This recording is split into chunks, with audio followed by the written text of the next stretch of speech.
전사님이 한 달 전에 화장실 청소를 하다가 화장실 청소를 깨끗이 하려면 락스를 써야 됩니다. 락스를 써가지고 깨끗하게 청소를 외부에서 하다가 전사님 구두에 락스가 튀었어요. 그래서 눈썰미 있는 사람들은 알겠지만 전사님 구두가 한 달 정도 더러웠습니다. 전사님 어떻게 할 수가 없었어. 왜냐면 그 락스가 묻어서 이거는 구두가 벗겨진 거거든요.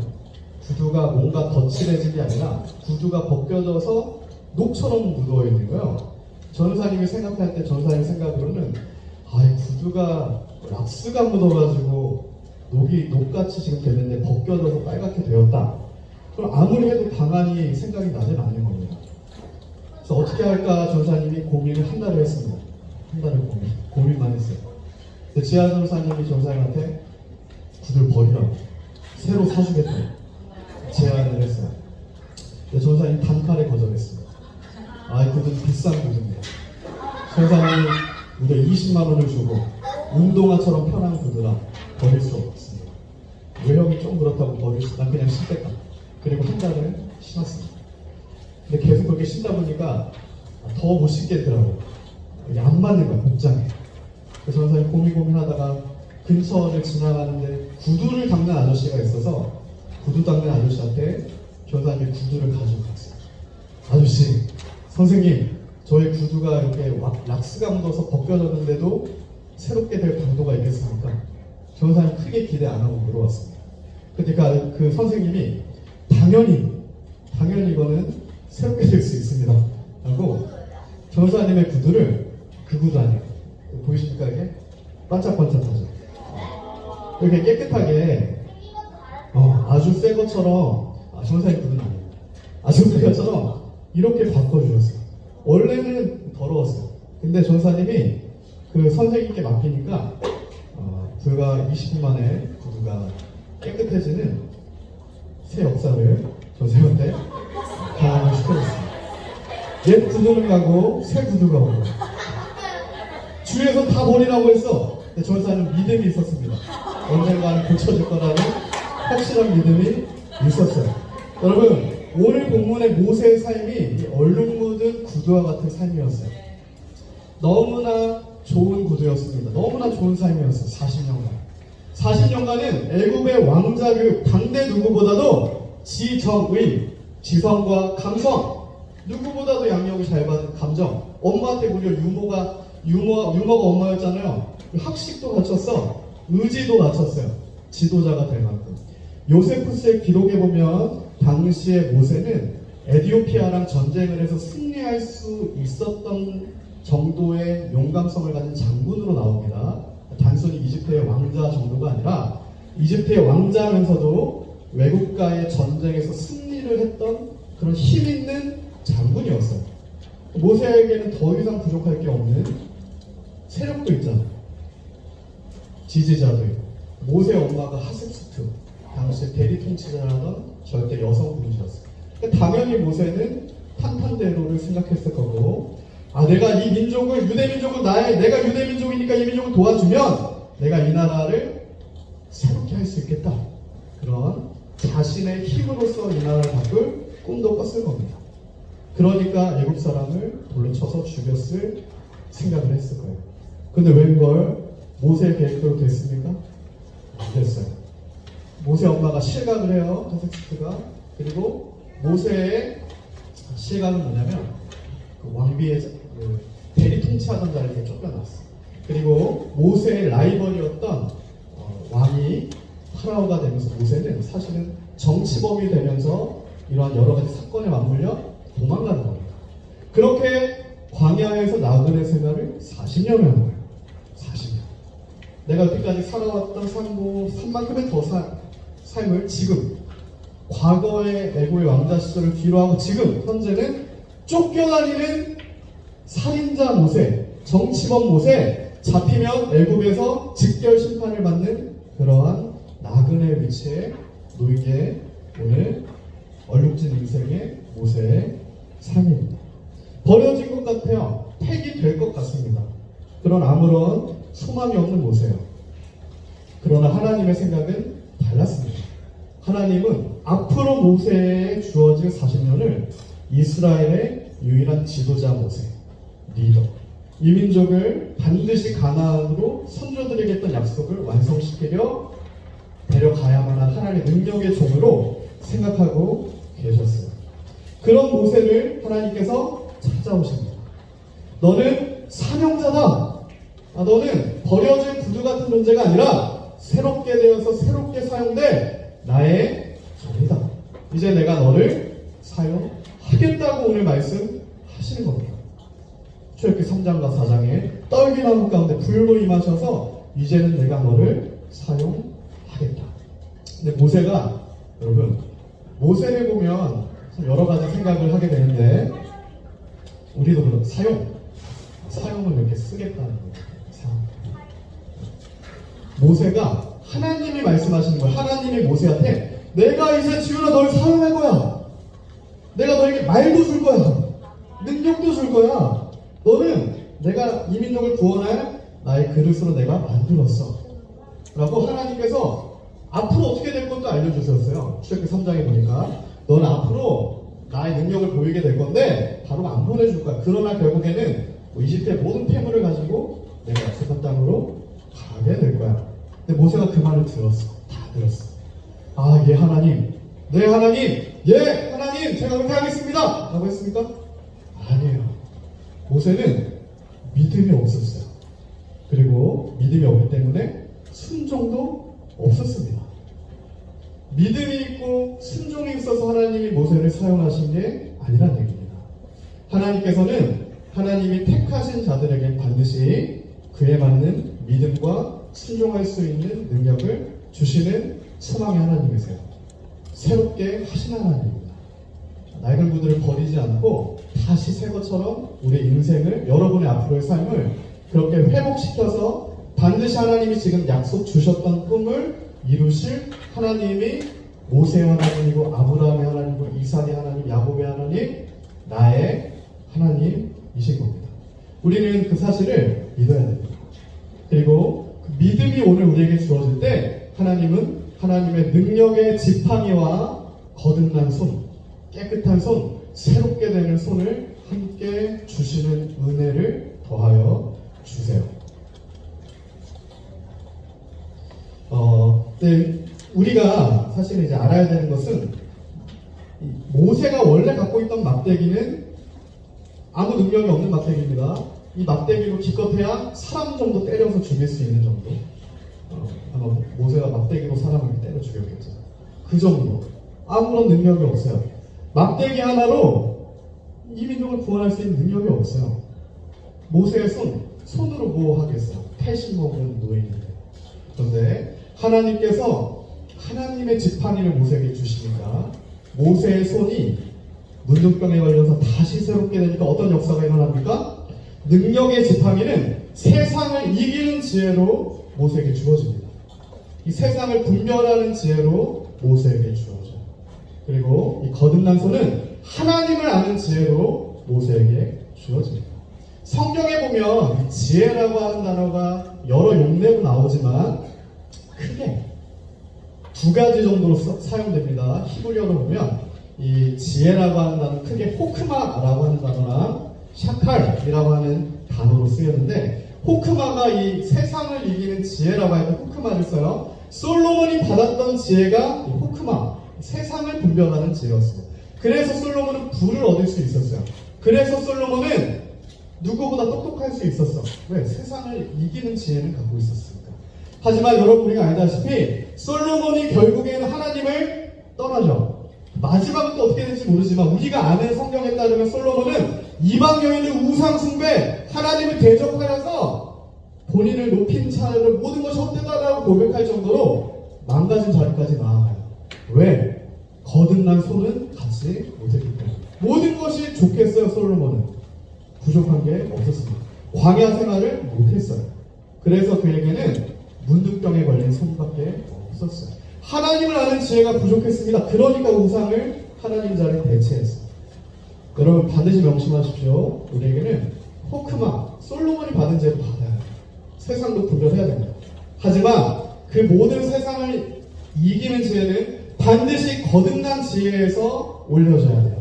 하나님을 아는 지혜, 예수 그리스도를 나의 주인으로 내가 거듭난 지혜가 내 안에 하늘로부터 주어진 다니엘서 9장의 다니엘이 예배드리다가 기도하다가 하나님이 임하셔서 임한 그 지혜, 샤칼, 하나님의 지혜가 임했을 때 솔로몬이 주셨던 그 지혜도 우리에게 더해져서 마치 오늘 모세에게 능력의 지팡이를 주셨고 능력의 손으로 변화시켜 주셔서 이 민족을 구원할 지도자로 만드셨듯이 그런 하나님의 사랑으로 세상을 이기는 지혜로 하나님을 아는 지혜로 충만하게 하셨듯이 오늘 우리에게도 동일한 하나님의 복이 임하길 축복합니다.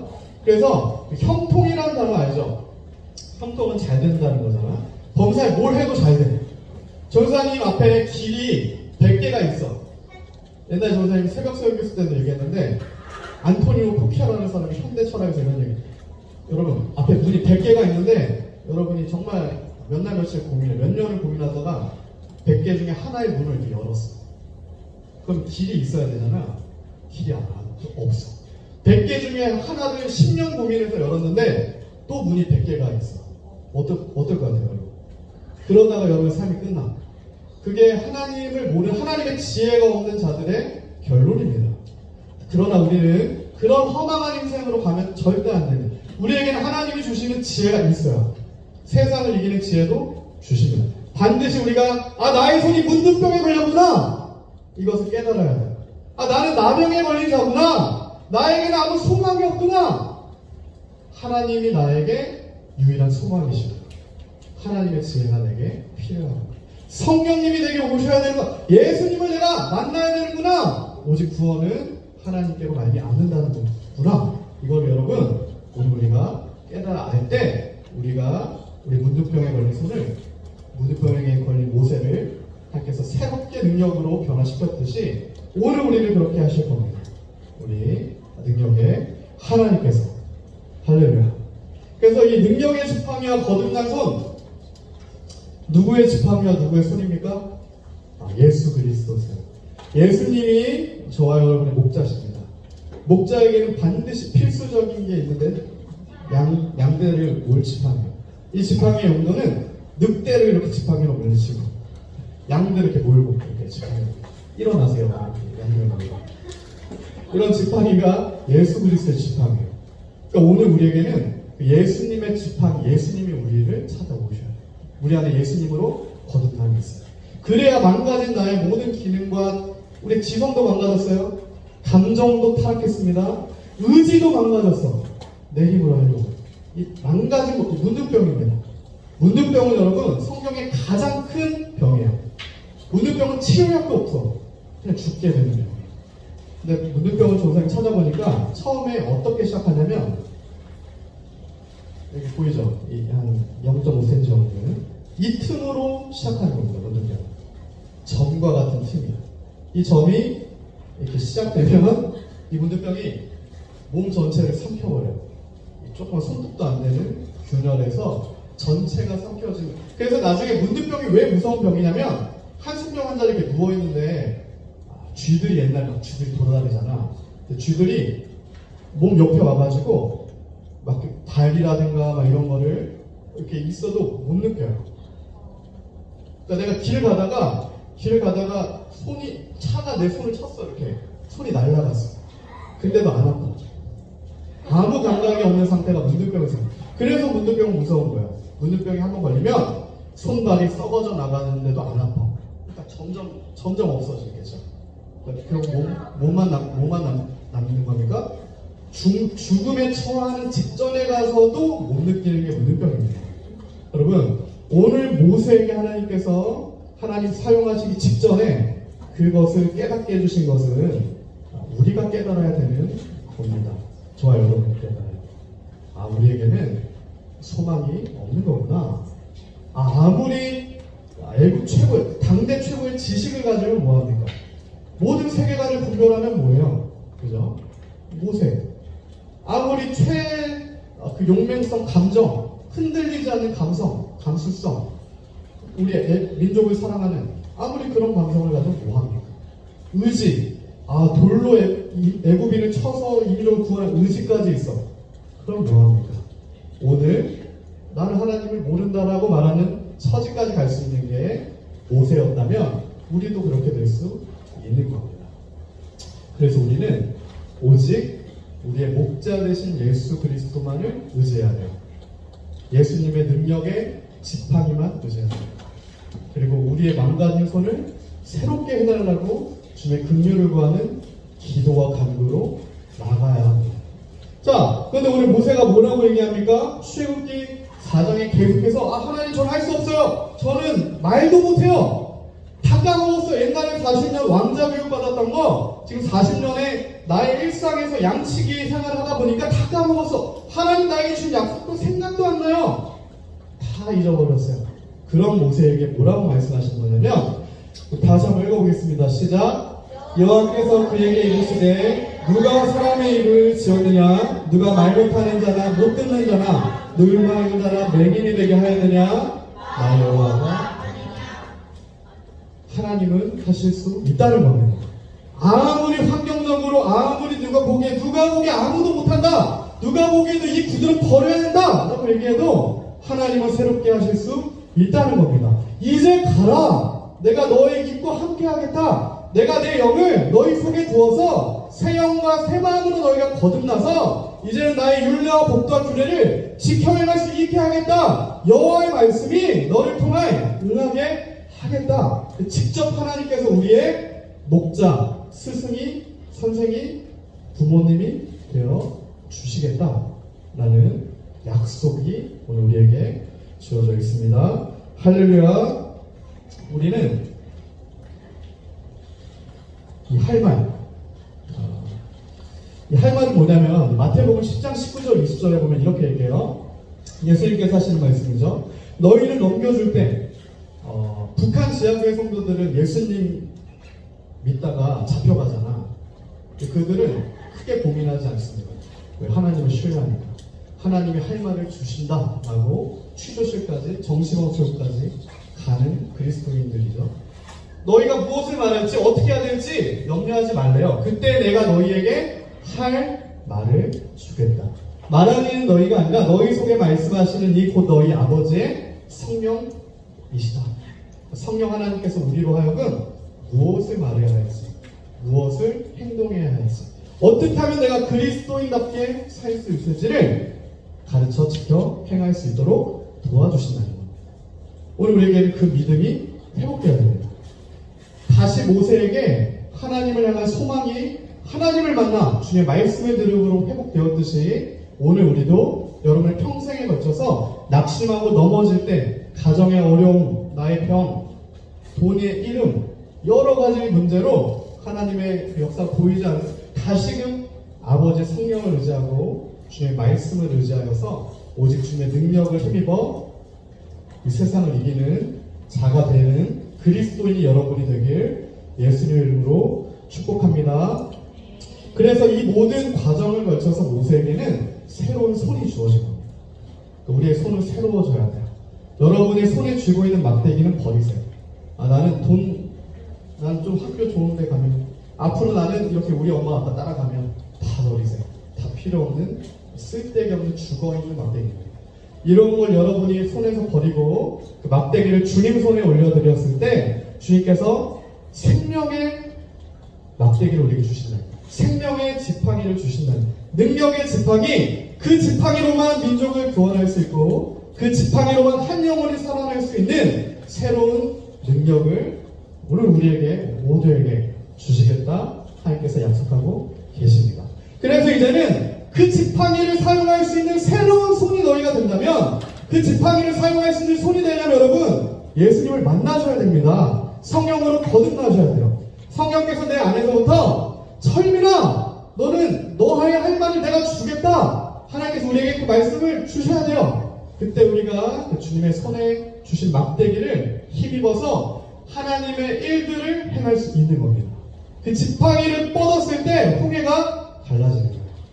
내 지팡이가 아니라 하나님의 지팡이고 내 손이 아니라 하나님이 주신 손입니다. 그때 이 민족은 홍해를 건너갈 수 있고 그 구원의 문이 저와 여러분의 가정 가운데 열릴 수 있습니다. 이 교회와 이 민족 가운데 열릴 수 있는 유일한 길은 오직 예수 그리스도의 구원의 능력에 손과 목자 되신 주님의 지팡이밖에 없음을 여러분이 깨달아 주님 앞에 하나님 저의 손도 깨끗하여 주고 하나님의 능력을 받아서 이제는 주의 뜻대로 행할 수 있는 그리스도인이 될 수 있도록 도와달라고 기도하는 저와 여러분이 되길 예수님을 축복합니다. 오늘 말씀을 정리하고 말씀 맺겠습니다. CCC라고 하는 한국 대학생 선교회 대표를 했던 고 김중권 목사님이 계세요. 이 김중권 목사님은 굉장히 많은 일을 하셨던 분이에요. 김중권 목사님이 키워낸 제자들이 여러 명 있는데 여러분도 들어봤을 것 같은데 오늘의 교회라고 들어봤어요? 네. 다 했어요. 오늘의 교회 누가 만들었는지 알아요? 네. 전사님 만들었어요. 누가 만들었어요? 아니, 하용조 목사님. 사랑의 교회 알아요? 네. 사랑의 교회 누가 만들었어요? 사랑의 교회. 옥하는 목사님이라는 목사님 만들었어요. 지구촌교회 알아요? 네. 누가 만들었어요? 이동원 목사님 만들었어요. 정광훈 목사님 아세요? 네. 굉장히 또 위대한 일을 많이 하시죠. 이 분들의 공통점이 있는데 뭘까? 김중국 목사님 제자입니다. 이 네 분이 김중국 목사님 CCC에서 키워낸 제자들이에요. 한 명의 하나님의 손에 붙들린 능력의 지팡이가 주어진 새로운 손으로 변화된 이 민족을 품은 민족의 가슴마다 피 묻은 그리스도를 심어 이 땅에 푸르고 뿌린 그리스도의 계절이 오게 하자. 이 유언을 날마다 제자들에게 했던 그 김중국 목사님, 모세와 같은 역할을 했던 김중국 목사님의 열매들이 다음 세기 한국교회를 이끌었던 이런 거룩한 또 열매로 이어졌습니다. 전사님이 지금 있는 북한 선교하는 모투미도 선교회 이상 목사님도 김중국 목사님께 영향을 많이 받았다라고 저한테 또 나눠주셨던 적이 있어요. 그래서 예전에 이상 목사님이 30, 40대, 40대부터 사역을 시작하셨는데 40대 전에 북한 선교하기 전에 교회에서 사차집사님처럼 이렇게 있었네요. 이상 목사님. 그러다가 교회 목사님이 이상 목사님과 김주고 목사님을 소개시켜줘서 30대 청년일 때 이상 목사도 좀 이렇게 키워보라고 하영조 이동 목사님들처럼 같이 교육시켜보라고 이렇게 연결시켜줬다는 거예요. 근데 김주고 목사님이 어떻게 하셨을까? 제가 이상 목사님 키울 수가 없습니다 라고 얘기하셨대요. 이상 목사님은 개인의 사정이 있는 것 같습니다. 이렇게 말씀하셨어요. 그래서 이상 목사님은 한국 교회를 세우는 그룹에 못 들어가고 북한 선교를 하는 선교단체를 그래서 만드셨대요. 자, 여러분, 하나님의 섭리는 우리가 다 침해할 수가 없어요. 모두에게는 하나님의 사명이 있습니다. 여러분 모두에게는 각자의 부르심이 있어요. 누군가는 정치, 경제, 문화, 교회, 누군가는 선교, 누군가 하나님의 정하신 뜻이 있어요. 그러나 여러분들의 공동점은 그 모든 자리에서 하나님의 손에 붙들린 리더로서 사용을 받는 것이 여러분을 향한 하나님의 뜻입니다. 여러분은 다 목적과 하나님의 사명이 부여된 주님의 자녀 그리스도인입니다. 그런 능력의 그리스도인들이 이러한 기도와 간구로 오직 하나님을 바람으로 하나님의 지혜를 얻은 다음 세대가 여러분이 되어서 모세처럼 이 민족을 살리는 다음 세대 지도자가 다 여러분이 되길 예수님의 이름으로 축복합니다. 할렐루야. 기도하겠습니다.